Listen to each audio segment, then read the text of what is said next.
Welcome guys, science M के channel में आपका बहुत बहुत स्वागत है। इस वीडियो में डिस्कस करने वाले प्रैक्टिस क्वेश्चन जो आपके प्री नर्सिंग एग्जाम है, फार्मेसी एग्जाम है, उनके लिए बहुत ही इंपॉर्टेंट है और ये हमारा पार्ट 5 है। ठीक है, अब आप बोलेंगे सर हमारा पार्ट 4, 3 वगैरह कहाँ है। ठीक है, तो डिस्क्रिप्शन लिंक दिया हुआ है, वहाँ से आप देख सकते हो। ठीक है, क्योंकि वो जैकलॉन जॉब चैनल पर अपलोड किए हुए हैं और ये एक्स्ट्रा था तो मैंने इस पर कर दिया। ठीक है, तो चलते पहला क्वेश्चन है हमारा कि मानव का जो वयस्क होते हैं ना, मानव कंकाल में हड्डियाँ कितनी होती है। सिंपल, अडल्ट ह्यूमन स्केलेटल कितनी होती है, 206 हड्डियाँ होती है। सही है ना, 206 हड्डियाँ होती है। अब यही क्वेश्चन ऐसे पूछ लिया जाए कि बचपन में कितनी होती है, फिर क्या बताओगे आप। सो आपको बताना है 230 से 36 के ऑलमोस्ट। ठीक है, बचपन की अगर बात करें, अगर वयस्क की बात की 206 बतानी है आपको। ठीक है स्टूडेंट, मैं आपको फिर रिकमेंड करना चाहूँगा कि आपको जो हमारा हाथ है, पैर है, सिर है, इनकी सबकी अलग अलग जो बोन्स है उनको याद रखना है। जैसे कि स्कल में कितनी होती है, पेस में कितनी होती है, वो आपको अलग से याद रखनी है। मैं पूछूंगा आपसे हमारे जो हाथ है इनमें कितनी होती है टोटल, हमारे जो पैर है उनमें टोटल कितनी होती है, हमारा जो मेरुरज्जु है उसमें कितनी होती है। ठीक है, स्पाइनल कॉर्ड में, ये सारी चीज़ें आपको पता होना चाहिए। आप तो ऐसे ऐसे खुश मत हो जाना कि यहाँ मानो में 206 हड्डियाँ होती हैं हमको पता है, खुश हो जाए, ये तो बच्चे को पता है। बट यहाँ पर मैं जो आपको रिकमेंड कर रहा हूँ उस पर थोड़ा सा फोकस कीजिएगा कि हमारे सिर में कितनी होती है, पेस में कितनी होती है, हमारा जो हाथ है, हमारे जो रिब्स है उसमें कितनी होती है, हमारे जो पैर है उसमें कितनी होती है। ये आपको जो 11th का चैप्टर है वहाँ से सब कुछ मिल जाएगा आपको। ठीक है, और टाइम मिलेगा तो मैं वीडियो अपलोड भी कर दूँगा इसके ऊपर, स्केलेटल सिस्टम के ऊपर। ठीक है ना, क्वेश्चन ऐसे बनते हैं। हाथ में कितनी होती है, हमारे जो फिंगर्स है उनमें कितनी होती है, पैर की जो उंगलियां उनमें कितनी होती है। ठीक है, याद कर लोगे ना। ठीक है, तो अब चलते हैं आगे की ओर, नेक्स्ट क्वेश्चन की ओर। अगला क्वेश्चन है हमारा, खमीर का उपयोग किसको बनाने में किया जाता है, बता दो। सिंपल, ईस्ट का यूज किस में किया जाता है। सिंपल, एल्कोहल बनाने में। ठीक है, इसी से बनता है। कैसे बनता है मैं आपको बता दूं, बट आप घर पे मत बना लेना, प्रयोग करके देख सकते हो, बट एक गैर कानूनी है। ठीक है, सबसे पहले क्या होता है, ग्लूकोज होता है। ग्लूकोज होता है, कोई भी ग्लूकोज ले लीजिए यहाँ पर, जैसे गन्ने का रस हो गया उसमें भी ग्लूकोज होता है, अंगूर का रस हो गया, कोई भी फलों का रस हो गया, उसमें ग्लूकोज होता है ये। अब उसमें क्या करोगे आप, उसमें आपको मिला देना है ईस्ट। क्या मिला देना है, ईस्ट। ईस्ट मिला के इसको क्या रखना पड़ता है, किसी भी आप चाहे तो किसी भी पात्र होता है, जैसे मटका हो गया, कोई भी पात्र हो गया, बाल्टी वगैरह का यूज कर सकते हो। ठीक है, तो इनको गर्म करना होता है। आप गर्म किसी पे भी, जैसे प्रेशर कुकर होता है ना उसमें कर सकते हो गर्म, और उससे जो भाप निकलती है उसको ठंडा करना होता है, फिर उसको पानी में कन्वर्ट करना होता है, बस बन गया एल्कोहल। ठीक है, तो ऐसे बनता है एल्कोहल। ठीक है, सिंपल वे है। आपके पास गैस है, घर में होगा ना गैस चूल्हा, तो उस गैस चूल्हे में प्रेशर कुकर आपको रख देना है। जैसे कि प्रेशर कुकर है, ये गैस का चूल्हा है। ठीक है, अब इससे जो भाप निकलेगी उसको आपको नलिका के थ्रू ऐसे करके, अब यहाँ क्या करना है, बर्फ़ का एक ठंडा सा पात्र रखना है, उससे होकर गुजारना है, इसको ऊपर ले जाना है। फिर अब ये ठंडा होकर यहाँ पानी में बन जाएगी, अब आप पानी में कन्वर्ट हो जाएगी, फिर इधर एल्कोहल निकलेगा ऐसे बूंद बूंद करके, उनको कलेक्ट कर लेना आप किसी बोतल में, बन गया एल्कोहल। सिंपल। इधर क्या डालना है, गन्ने का रस, किसी भी फल फ्रूट का रस 10 दिन तक इसमें सड़ा के रखना है। ठीक है, उसके बाद इसको गर्म करना है, बन जाएगा आपका एल्कोहल। ठीक है, दुरुपयोग मत करना इसका, पहले ही मैं बता दूँ। ठीक है, चलते आगे। अगला क्वेश्चन है हमारा, खुले में जहाँ बहुत सारे पेड़ हो वहाँ व्यायाम करना क्यों चाहिए। सिंपल सा क्वेश्चन है, कोई रॉकेट साइंस में नहीं लगानी आपको, क्योंकि वहाँ पर ताज़ी हवा हमको प्राप्त होती है, इसलिए हम खुले में व्यायाम करते हैं। ठीक है, चलते आगे। अगला क्वेश्चन है कि रिंगवर्म एक सूक्ष्म जीव है जो कि संबंधित है। हाँ बिल्कुल, रिंगवर्म यानी कि दांत वगैरह जो जिससे होते हैं ना, रिंगवर्म ही बोलते हैं उनको। तो किससे होते हैं, पंजाई से होते हैं, सिंपल, कवक से, सॉरी। ठीक है, तो हमारा पंजाई हो जाएगा। हमारे जो दांत होते हैं ना, देखा होगा आपने, डेंड्रफ वगैरह सब कवक के क्रियाक्रम में, बहुत खतरनाक होता है साला है। ठीक है, चलते आगे। अगला क्वेश्चन है हमारा, सिंपल क्वेश्चन है कि पोलियो की रोकथाम के लिए सरकार द्वारा चलाया गया अभियान का नाम बताइए। Name of the campus conducted by the government of prevent polio. Polio रोकथाम, पोलियो प्रतिरक्षा, पोलियो टीकाकरण या फिर प्लस पोलियो, तो वो अभियान था प्लस पोलियो अभियान। ठीक है, चलते आगे। अब ये कब चालू किया था, सन आपको याद रखना है, ठीक है ना, किस सन में लागू किया था, आपकी बुक में दिया हुआ है। पक्षियों, चमगादड़ों और कीटों के पंख उदाहरण बताइए। Wing of the bird, bats and insect. Example किसके? सिंपल, अनुरूप है एनालॉगस है। एक तो होता है समजात, एक होता है समवर्ती अंग, ठीक है। समजात होता है एक, समवर्ती होता है अनुरूप, जिसको आप बोलते हो, जिसमें क्या होता है कि संरचना सेम होती है बट कार्य डिफरेंट होता है ना बेसिकली ऐसा। तो वो आप देख सकते हो, आपकी बुक्स में दिया हुआ है, और ये 9th के 10th के क्वेश्चन है, बेसिकली सबको पता है, ठीक है। चलते आगे। अगला क्वेश्चन है कि प्रकाश संश्लेषण के लिए प्रयोगात्मक ढांचे में KOH का उपयोग बेल जार के लिए किया जाए। 10th में आपने पढ़ा होगा। One of the experiment setup photosynthesis KOH use in the bell. बताइए राइट ऑप्शन क्या होगा। KOH का उपयोग बेल जार में किया जाता है। सिंपल, CO2 को अवशोषित करने के लिए हम ऐसा करते हैं, ठीक है। चलते आगे। पता हुआ होना चाहिए, ऐसे थ्योरेटिकली नहीं। आपका जो बुक है ना उसमें दिया हुआ है एक्सपेरिमेंट करके।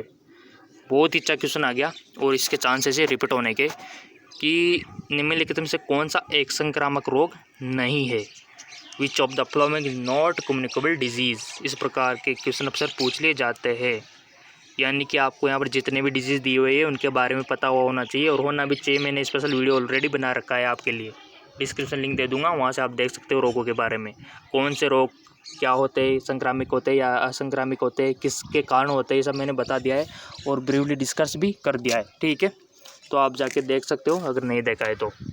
जिसने देख लिया होगा तो इस डायरेक्ट आंसर दे देगा। देखिए, जो फैलते कम्युनिकेबल डिजीज़, पहले तो क्वेश्चन पे फोकस करो, नहीं ये पूछा इसने। तो यहाँ पर टाइफाइड भी है, मिजल्स भी है, मलेरिया भी है, सूखा रोग रिकेटस नहीं है। क्यों नहीं है? ये आपने ये तो जान लिया कि ये संक्रामक रोग नहीं है, बट आप साइंस के स्टूडेंट हो, आपको ये भी जानना चाहिए कि क्यों नहीं है। सिंपल, क्योंकि ये किसी बैक्टीरिया, वायरस, फंगाई से नहीं होता, इसलिए संक्रामक नहीं है। यानी कि ये जो रोग है डेफिशिएंसी से हुआ है, किसी न किसी की कमी से हुआ है, और किसकी कमी से हुआ है? प्रोटीन की कमी से हुआ है, इसीलिए ये किसी एक व्यक्ति की तक ही सीमित है, ठीक है ना। आपके लिए ये ट्रिक मैंने बताई थी कि जो रोग किसी बैक्टीरिया, वायरस, किसी सूक्ष्म जीव से नहीं होते ना, तो समझो वो असंक्रामक है। जैसे कि डायबिटीज़ किससे होता है? हार्मोन की कमी हो जाती है। हमारी जो ग्रंथि है, कौन सी ग्रंथि? पेनक्रियाज, उसमें कुछ ना कुछ खराबी आ जाती है, ठीक है। उसके कारण क्या होता है? वो हार्मोन का सेक्रेशन करना बंद कर देती है, तो ये इस कारण हमको शुगर हो जाती है, डायबिटीज़ हो जाती है। तो इसके कारण ये संक्रामक नहीं है। कैंसर देख लो आप, संक्रामक नहीं है, ठीक है। इसके अलावा आप देख सकते हो कि एनीमिया, जो कि किसकी कमी से? आयरन की कमी से होता है, खून की कमी, वो भी संक्रामक नहीं है, क्योंकि किसकी कमी से हो रही है, संक्रामक नहीं है। दूसरी ओर देखा जाए तो ये चीज़ें हो गई, जैसे कि मिजल्स हो गया, मलेरिया हो गया, ये किसी भी प्रोटोजोआ, किसी भी वायरस, किसी बैक्टीरिया से होने वाला है, इसीलिए संक्रामक हो जाते हैं और किसी न किसी के थ्रू ये फैल जाते हैं। सिंपल, वो वीडियो देख लेना और भी अच्छा समझ में आ जाएगा। चलते आगे। चार्ट बनाया हुआ है मैंने अच्छे से। अनुवांशिकी का जनक बताओ। सिंपल, बच्चे को पता है, तो अगर जिसको पता नहीं है अपने आप को एक थप्पड़ मार लेना आराम से, रूम में जाके मार लेना। अभी पेरेंट्स के सामने मारोगे तो क्या सोचेंगे कि बच्चे को आता नहीं है, बट आप इंटेलिजेंट हो, सब आता है आपको, ठीक है। तो इसका राइट ऑप्शन हो जाएगा ग्रेगर्स और मेंडल, ठीक है। जन्म कब हुआ था, इनकी लाइफ हिस्ट्री आपको पता होना चाहिए, ठीक है ना, बायोग्राफी जिसको आप बोलते हो। जैसे कि बहुत सारे की एक्टर को तो आपको पता होगी किसका जन्म कहाँ है, किनकी उम्र क्या है, इनके बारे में थोड़ा पढ़ लिया करो, ठीक है। चलते आगे। कुछ बीमारियां कीटों के माध्यम से फैलती है, उस बीमारी का चयन करें जो कीटों के माध्यम से नहीं फैलती। सिंपल, नहीं फैलती पे फोकस करना है। हैजा, टाइफॉइड, दस्त, चेचक, कीटों के माध्यम से नहीं फैलती पे आपको फोकस करना है, और इसको ही ध्यान में रखते हुए आपको आंसर देना है। तो दे दो आंसर, 95 का आपको देना है, मैं तो नहीं दूँ इसका, ठीक है। तो सोच लिया होगा आपने इसका राइट ऑप्शन क्या होगा और क्यों होगा। देखिए, कीटों के माध्यम से नहीं फैलता है, नहीं फैलता है पे फोकस कीजिएगा थोड़ा, ठीक है। तो इसका राइट ऑप्शन हो जाएगा चेचक, ठीक है, ये किसी कीट के माध्यम से नहीं फैलता है, जबकि हैजा आपको पता है कि मक्खियाँ इसको फैला देती है। टाइफाइड आपने देखा होगा, ये किसी के माध्यम से फैल जाता है, जैसे कि जल में है। अब जल पे है या फिर टाइफाइड, जैसे कि किसी को टाइफाइड हो गया, उसका जो मल है उस पर मक्खी गई और वो किसी दूसरे से भोजन पे बैठ गई, उसको खा लिया तो टाइफाइड ट्रांसफ़र हो गया। डायरिया को भी सेम यही कंडीशन है, ठीक है, बट चेचक में ऐसा नहीं है, ठीक है, ऐसा कोई कीट नहीं है जो दूसरे को पहुंचा दे ये, ठीक है जी। तो ये हमारा राइट ऑप्शन हो जाएगा चिकन पॉक्स। और मैंने आपको बताया था कि चिकन पॉक्स और स्मॉल पॉक्स में क्या अंतर है, कहाँ पर समझाया था, जहाँ पर मैंने आपको ये चार्ट बताया था रोगों वाला, वहीं पर समझा दिया था। डिस्क्रिप्शन लिंक दिया हुआ है, वहाँ से देख सकते हो आप इनका चार्ट। चलते आगे, अगला क्वेश्चन बहुत ही बड़ा है बट बहुत ही ईजी है, जितना बड़ा होता है ना उतना ईजी हो जाता है। पीएमटी लेवल का है थोड़ा सा है, तो इसको देख लेना। शेर की तरह पूंछ वाला मकाक यानी कि लोयन टेल्ड मकाक की निम्न में से कौन सी अनुकूल विशेषताएं हैं। अब इसके बारे में जो जानते होंगे ना उसको तो सब पता है, जिसने देखा होगा गूगल पे सर्च कर लेना क्या होता है शेर की तरह पूंछ वाला लोयन टेल्ड मकाक क्या होता है। एक बार आप इमेज देख लोगे, क्योंकि हमारा जो माइंड है वो इमेजेस पे अच्छा काम करता है, वर्ड पे कम करता है। कोई भी हम पिक्चर देख ले, फ़ोटो देख ले तो लॉन्ग टाइम तक याद रहता है, जब कुछ चीज़ें पढ़ते हैं तो हम भूल जाते हैं, क्योंकि ये बेसिक नेचर है माइंड का, ठीक है। तो आपके पास गूगल है, वहाँ पर सर्च कर लेना लोयन टेल्ड मकाक, ठीक है। तो वहाँ पर आपको क्या देखने को मिलेगा मैं आपको बता दूँ, वहाँ पर गले पर सिल्वर सफ़ेद बाल वाला मिलेगा, ठीक है, एक तो ये।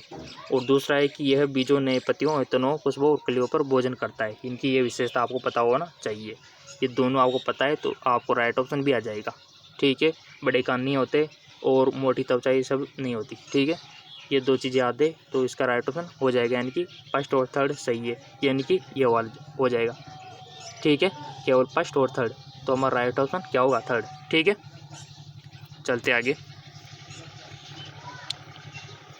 अगला क्वेश्चन बहुत ही इंपॉर्टेंट है, इन्वायरमेंट का है, पर्यावरण से रिलेटेड क्वेश्चन पूछा जाता है इन्वायरमेंट से रिलेटेड।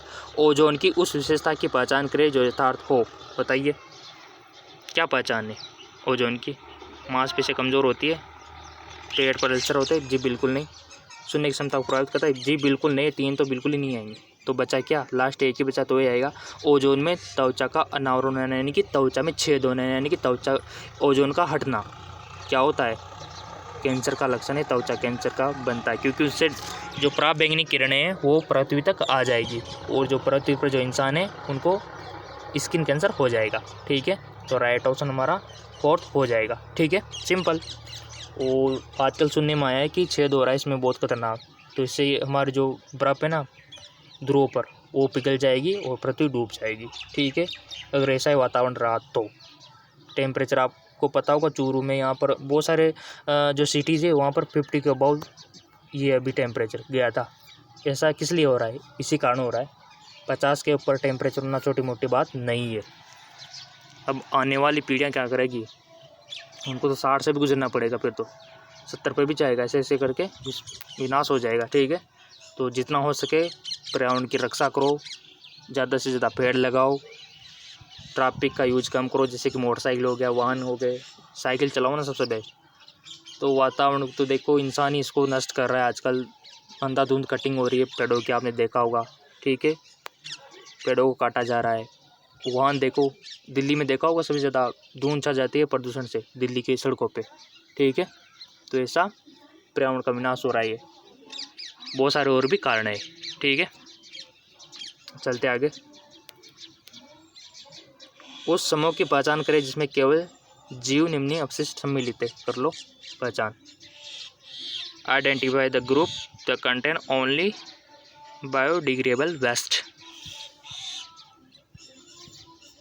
समझते तो है ना आपकी जैव निम्नीकरण क्या होता है, यानी कि जो नष्ट हो जाते हैं, ठीक है ना। तो देखिए यहाँ पर पीवीसी पाइप आ गया, ये तो नष्ट नहीं होता, ये भी नहीं होगा हमारा आंसर। दूध की थैली की बात हो गई तो ये भी कैंसिल कर दो। प्लास्टिक के डब्बे आ गए तो इसको भी कैंसिल कर दो। लकड़ी आ गई, शराब आ गई, तो ये सही है, ये सब नष्ट हो जाते हैं, ठीक है।